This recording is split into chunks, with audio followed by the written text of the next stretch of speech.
The July heat shimmered off the asphalt of Sullivan's general store parking lot as Margaret Sullivan turned the key in the front door for the final time that evening.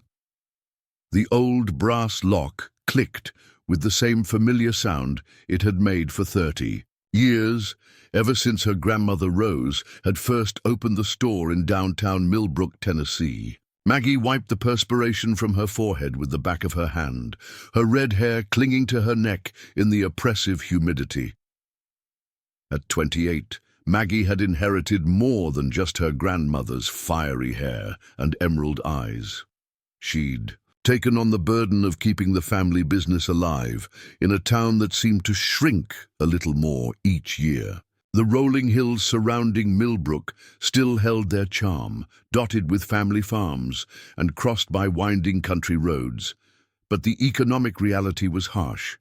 Too many young people left for the cities, and too many of the older generation struggled to make ends meet. Maggie's ancient pickup truck, a faded blue Ford that had seen better decades, groaned in protest as she turned the ignition.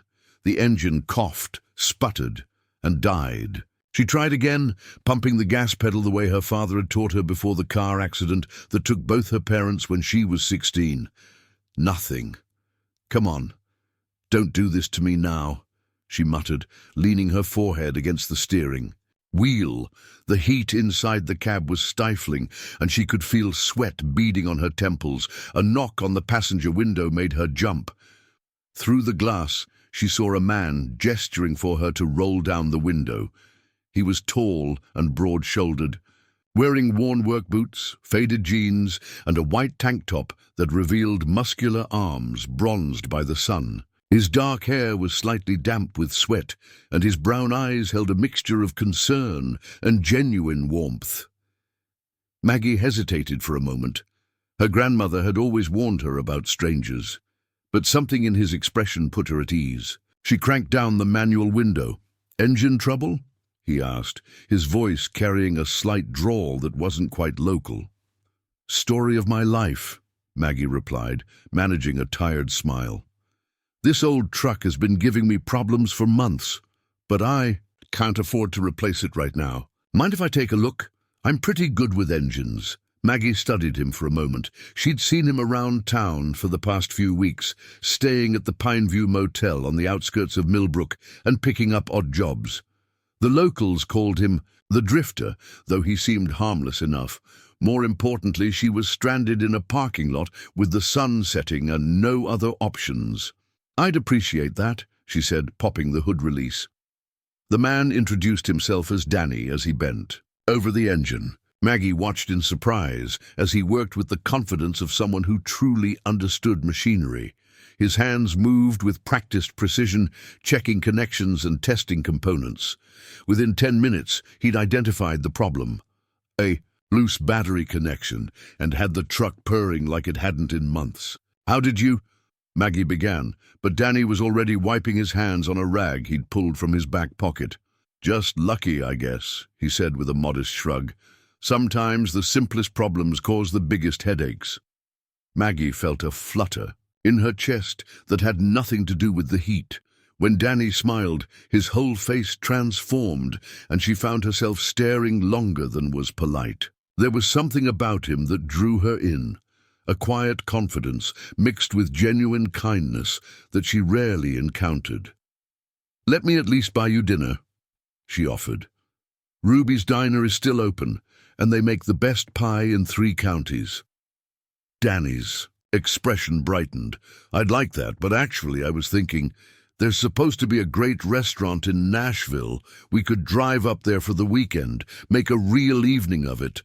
The suggestion hit Maggie like cold water. Weekend getaway with a man she'd just met, a man who was essentially a stranger despite his kindness. Her grandmother's voice echoed in her mind, along with years of small-town caution and painful lessons. "About trusting too quickly. I appreciate the offer, I really do," she said carefully, "but I don't know you well enough for that kind of trip."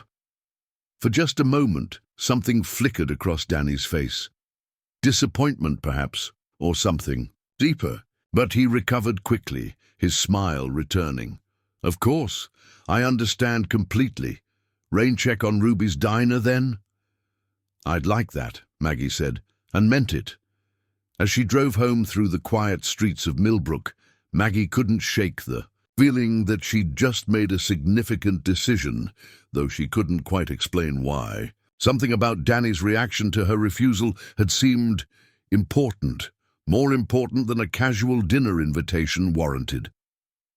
The next morning, Maggie arrived at the store to find Mrs. Cordelia Blackstone waiting by the front door like a hawk circling prey.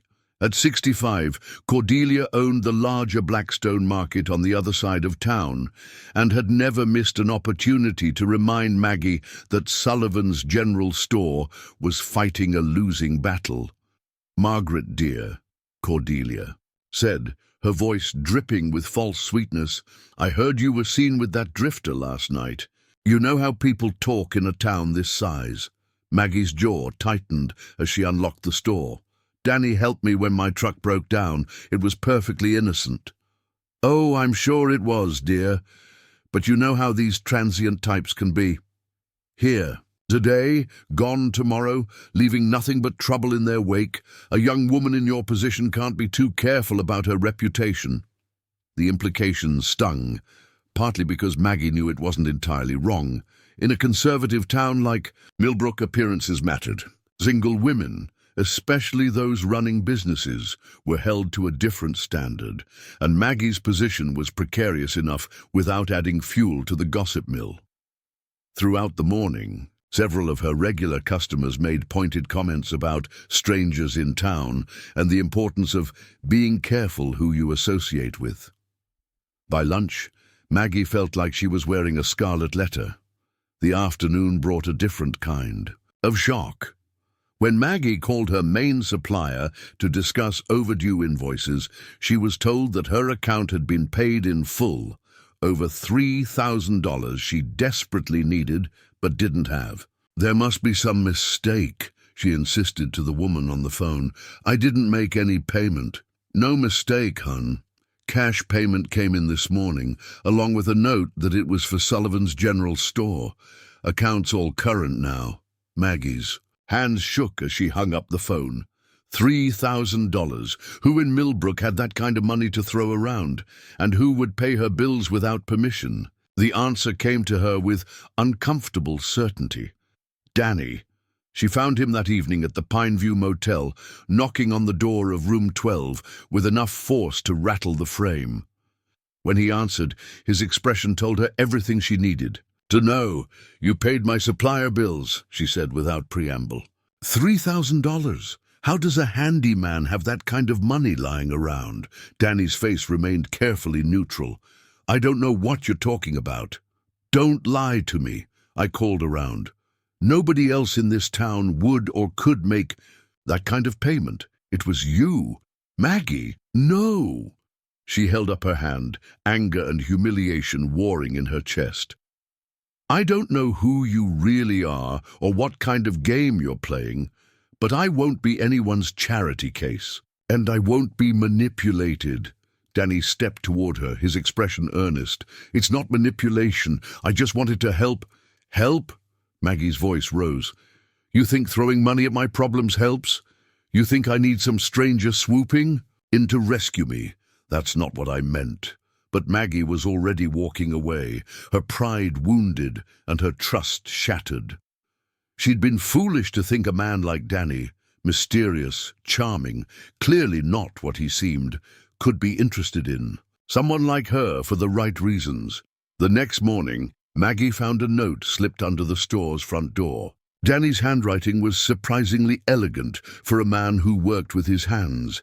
"Some debts are worth paying. Take care of yourself, Maggie." When she drove past the Pineview Motel that afternoon, room 12 was empty. Danny was gone, leaving behind only questions and a lingering ache in Maggie's chest that she refused to acknowledge. The year that followed tested every ounce of Maggie's strength and determination. Without Danny's mysterious financial assistance, the store struggled more than ever. She worked 16-hour days, taking on freelance bookkeeping jobs for other businesses and even cleaning offices after hours to make ends meet. The stress showed in the shadows under her eyes and the weight she'd lost from skipping meals. Worse than the financial pressure was caring for her grandmother Rose, who had raised Maggie after her parents' death and was now 83 and showing signs of increasing frailty. Rose still helped in the store when she could, but her arthritis made it difficult to stand for long periods, and Maggie worried constantly about leaving her alone. The townspeople still whispered about her association with that drifter, and potential suitors seemed to avoid her entirely. Not that Maggie had time for romance anyway, but the isolation stung. She'd built walls around herself, determined to prove she could handle everything alone. When the certified letter arrived in March, Maggie almost threw it away, assuming it was another overdue notice. Instead, she found an offer to purchase Sullivan's general store and the entire downtown block from a company called Carson Industries. The amount offered was substantial, enough to pay off all her debts and provide security for years to come. The town council meeting that followed was standing room only. Mayor Jenkins, a kind man in his 70s who'd known Maggie since she was a child, tried to maintain order as emotions ran high. Carson Industries wants to revitalize downtown Millbrook, he explained, reading from the company's proposal. They're talking about bringing in new businesses, creating jobs, modernizing the infrastructure. Mrs. Blackstone stood up, her voice cutting through the murmur of conversation. And what happens to our existing businesses? What happens to the character of our town when some corporate giant comes in and changes everything? Others voiced similar concerns. Millbrook had survived by maintaining its small-town charm and independence. The idea of outside corporate control frightened many residents, even if it promised economic improvement. Maggie sat in the back, listening to her neighbors debate her future. The decision was ultimately hers. Carson Industries couldn't force her to sell, but the pressure was enormous. Some townspeople saw the sale as Millbrook's salvation, while others viewed it as a betrayal of everything their community stood for. That night, Maggie lay awake, researching Carson Industries on her old laptop. What she found made her stomach turn. The company had been quietly acquiring struggling businesses across rural Tennessee, often promising revitalization, but frequently resulting in closures and job losses. Small towns that had welcomed Carson Industries found their main streets transformed beyond recognition, their local businesses replaced by chain stores and corporate offices. The revelation felt like a betrayal that went deeper than business. Maggie couldn't shake the feeling that Danny's sudden appearance in Millbrook, his mysterious knowledge of her financial troubles, and Carson Industries' perfectly timed offer were connected somehow. Had their entire relationship been a setup? Had he been scouting her town for his corporate masters? The possibility made her sick with humiliation and rage. She'd been foolish to trust him, even briefly. Worse, she'd been foolish to miss him during the long, lonely months since his departure. The crisis reached a breaking point in April when Rose suffered a stroke while working in the store's back office. Maggie found her grandmother collapsed. Between the filing cabinets and the terrifying ambulance ride to the regional hospital became a blur of sirens and prayers. Rose survived, but the medical bills were staggering. Even with Medicare, the costs of rehabilitation and ongoing care would drain what little savings Maggie had left. The doctors were cautiously optimistic about Rose's recovery, but she would need months of physical therapy and might never regain full use of her left side. Sitting in the hospital waiting room at 3 a.m, Maggie stared at the Carson Industries offer letter she'd brought with her. The money would solve everything: Rose's medical bills, the store's debts, their uncertain future. All she had to do was sign her name and surrender the business that had been her family's legacy. For 3 decades, the moral weight of the decision was crushing. If she sold to Carson Industries, she'd be contributing to the corporate takeover she'd researched and feared. But if she didn't, she might lose her grandmother to inadequate medical care and financial stress. 3 days later, Maggie sat in the law office of Harold Brennan, Millbrook's only attorney, with the sale papers spread before her. Her hand trembled as she reached for the pen. The door burst open before she could sign. Danny strode into the office wearing an expensive navy suit and accompanied by 2 lawyers in equally impressive attire. The transformation was startling. Gone was the humble handyman, replaced by a man who radiated wealth and authority. His hair was perfectly styled, his shoes Italian leather, his watch worth more than Maggie made in a year. The lawyers with him carried themselves with the confidence of people accustomed to power, and when one of them spoke, his voice carried the crisp authority of corporate boardrooms. "Ms. Sullivan, I'm Richard Morrison, legal counsel for Carson Industries, and this is our CEO, Daniel Carson." The name hit Maggie like a physical blow. Daniel Carson, Danny, the drifter who had fixed her truck and paid her bills, was the head of the corporation trying to buy her town. Maggie's face burned with humiliation and rage. "Get out!" Daniel stepped forward, his expression pleading. "Maggie, please let me explain." "Explain what? How you lied to me? How you pretended to be someone else while you were scouting my town for takeover?" Her voice rose with each word. "How you manipulated me into trusting you." "It wasn't manipulation," Daniel said urgently. "When I came to Millbrook, yes, it was. To assess the town for development, but meeting you changed everything." The lawyers exchanged glances, clearly uncomfortable with the personal drama unfolding in the business meeting.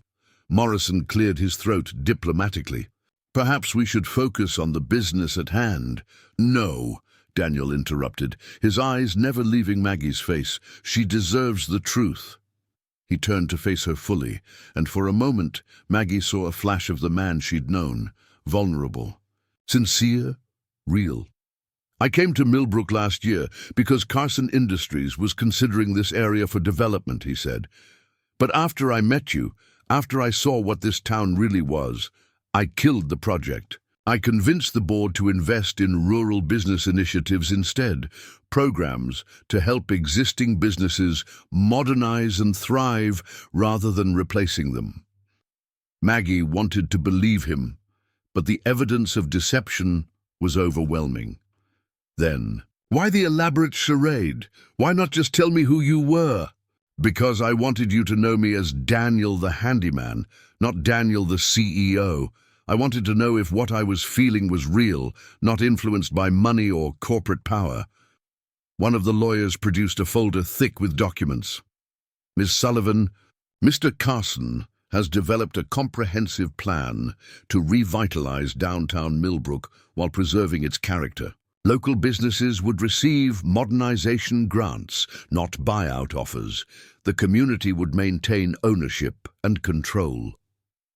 For the next hour, Daniel outlined his vision for Millbrook's future. It was impressive, thoughtful, respectful of the town's heritage, and designed to benefit existing residents rather than replace them.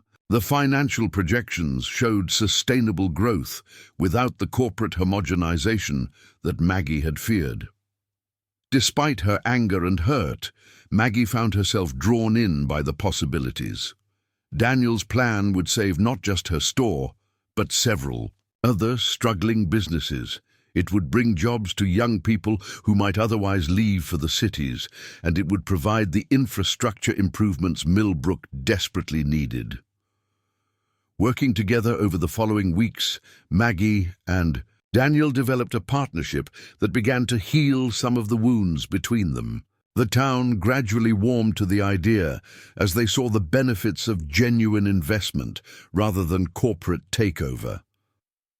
Local contractors were hired for renovations, existing employees were retained and trained, and community input guided every decision. For a brief, shining moment, it seemed like they might overcome the deception that had driven them apart. Maggie began to see glimpses of the man she'd cared for, and Daniel showed her a vulnerability that his corporate persona had hidden. But Mrs. Blackstone, watching her own market lose customers to the newly modernized Sullivan's General Store, wasn't finished making trouble. She contacted the regional newspaper with a story that painted the entire revitalization project as a corporate con game, with Maggie as either a willing accomplice or a naive victim. The story that ran in the Nashville paper was devastating. It revealed Daniel's original development plans, complete with leaked documents showing proposals to demolish historic buildings and replace local businesses with chain stores. The reporter had done thorough research, interviewing former Carson Industries partners who described a pattern of corporate promises followed by community destruction. What the story didn't include was the context of Daniel's change of heart or the genuine nature of the current project. The headlines screamed about deception and corporate manipulation, and by the time the story was picked up by other outlets, Maggie found herself at the center of a regional scandal. The humiliation was worse than anything she'd experienced. Television news crews appeared in Millbrook, interviewing townspeople about the corporate romance scandal. Late-night talk show hosts made jokes about small-town naivety and ruthless businessmen. Maggie couldn't leave her house without facing cameras and questions. The final confrontation came in the hospital room where Rose was recovering from her stroke. Maggie had avoided Daniel for 3 days, but he'd managed to slip past the media. "Circus to see her. I know how this looks," he said, standing awkwardly by the window while Rose pretended to sleep. "But everything I've done since meeting you has been genuine." "Your money can't buy forgiveness," Maggie said, her voice flat with exhaustion and pain. "And it can't undo the fact that you built our entire relationship on a lie. I never lied about my feelings for you." "You lied about everything else." Maggie turned to face him, and Daniel saw tears in her eyes for the first time. "I trusted you. I let myself care about you. And all the time you were playing some elaborate game. It stopped being a game the moment I met you." But Maggie was done listening. The media attention, the community division, the constant questions about her judgment and integrity, it was too much. She asked Daniel to leave, and this time he didn't argue. 2 days later, Maggie learned that Daniel had quietly transferred ownership of all Carson Industries properties in Millbrook to a community trust. The modernization projects would continue under local control, funded by an endowment that would ensure their long-term success. Daniel had walked away from millions of dollars in potential profits, giving the town everything he'd promised and asking for nothing in return. The gesture should have vindicated him, but Maggie's pride and pain ran too deep. She understood intellectually that Daniel had sacrificed his family's business interests for her and the town, but emotionally, she couldn't move past the deception. The trust felt as much like manipulation as everything else, a grand gesture, designed to make her forgive him. When Daniel left Millbrook for the second time, Maggie told herself she was relieved. The media attention died down, the town began to heal and prosper under the new business initiatives, and life slowly returned to normal. She threw herself into managing the store's successful expansion and caring for Rose's continued recovery. But in quiet moments, usually late at night when she was balancing books or early in the morning when she opened the store, Maggie found herself thinking about Daniel.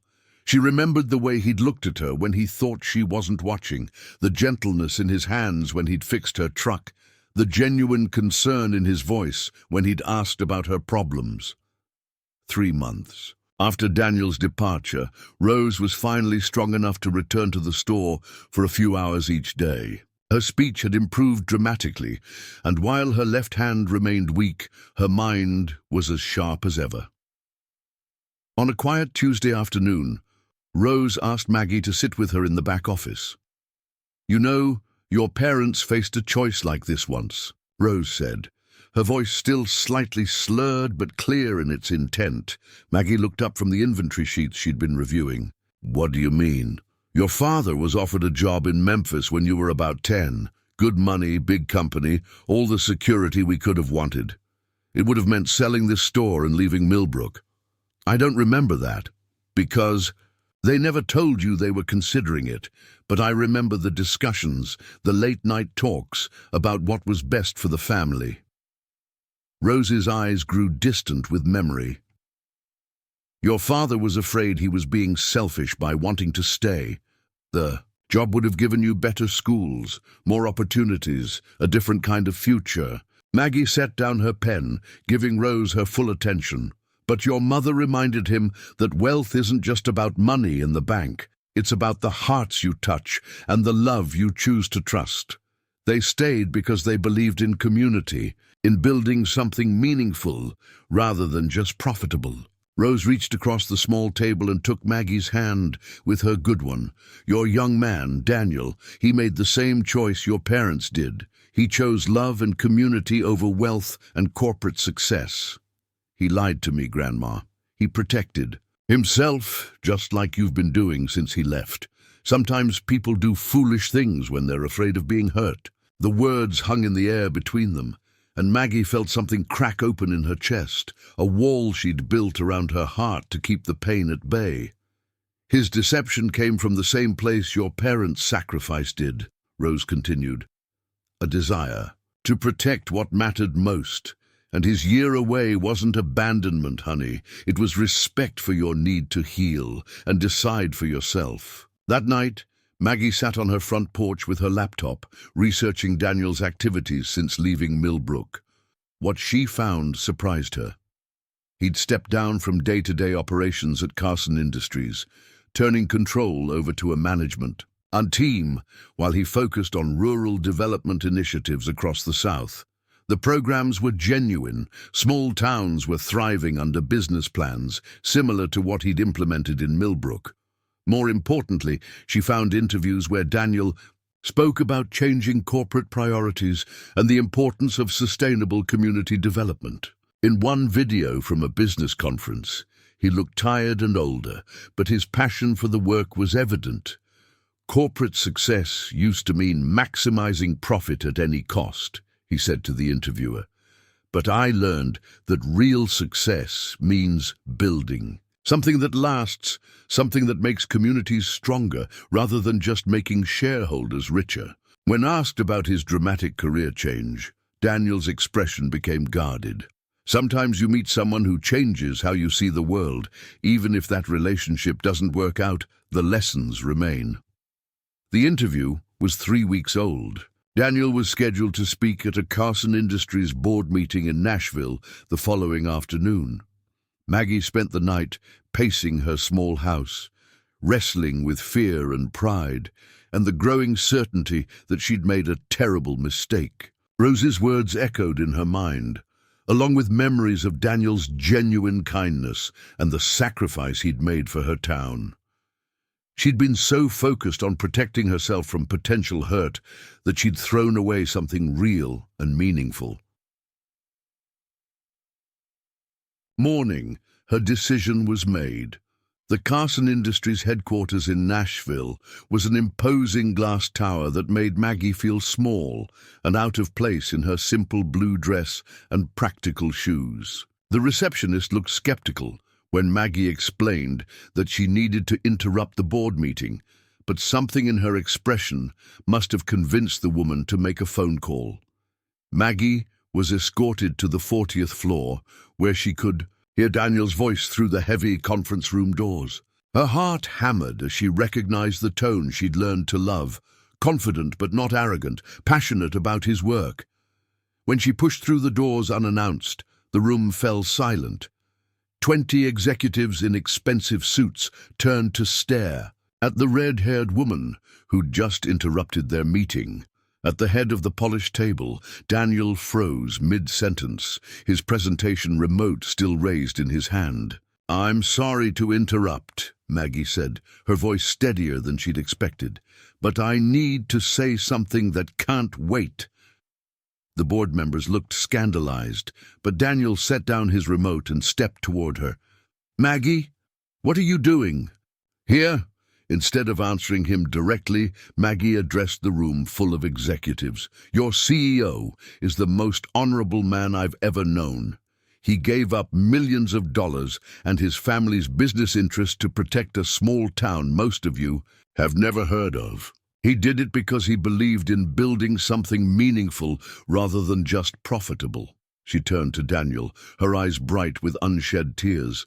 "And I was wrong to let fear overcome trust. I was wrong to push away the best thing that ever happened to me because I was afraid of being hurt." The silence stretched for long moments. Finally, one of the older board members cleared his throat. "Perhaps we should adjourn for the day." The executives filed out slowly, some looking curious, others annoyed by the disruption. When the room was empty, except for Maggie and Daniel, he moved toward her with careful steps, as if afraid she might disappear. "You came to Nashville," he said wonderfully. "I came to fight for us," Maggie replied. "I came to tell you that I understand now.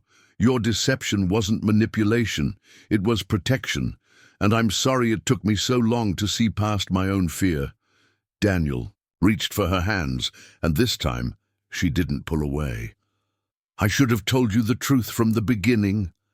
"Maybe, but I should have trusted what I felt instead of what I feared." Maggie looked around the sterile conference room with its city view and corporate atmosphere. "This isn't where you belong." Daniel smiled, the first genuine smile she'd seen from him since his return to Millbrook. "No, it's not. I've been waiting for someone to give me a reason to leave." Within 2 weeks, Daniel had finalized his transition from Carson Industries, maintaining only an advisory role in the company's rural development programs. The Nashville penthouse was sold, the corporate wardrobe donated, and the expensive car traded for a practical pickup truck more suited to small-town life.